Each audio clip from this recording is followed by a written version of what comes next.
How to fix Roblox not opening on Microsoft Store. If your Roblox isn't opening from the Microsoft Store, you could try these steps. First of all, you could always ensure your Windows system is up to date. So to check that out, you want to right click at the bottom of the screen, go to Task Settings or Taskbar Settings. When you go to this section, you want to click on Windows Update, and here if you see something like mine, download and install, you want to do this out.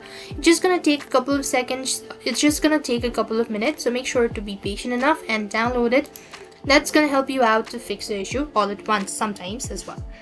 The other thing you also want to make sure to do is open the Microsoft Store and go to the Library tab. And then here you simply want to go ahead and uninstall the particular app, that is Roblox, and then reinstall it by tapping on the three dot icon over here. You could go and click on the three dot, and that's going to help you out to uninstall it as well.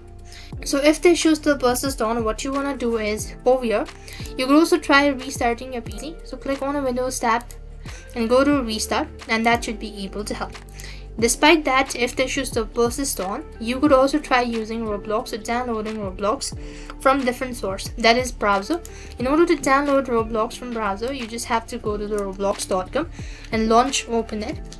As you do it, so on this field, what you need to do is you have to simply go ahead and try playing any of these games, and automatically it will be installed to your device. So click on the play button, and it's going to take a couple of minutes in order to complete the installation, and that's how you could do it. So this is the alternate. So that's all for this video. I hope the video was helpful. Make sure to like, share and subscribe. Thank you for watching. See you in the next video.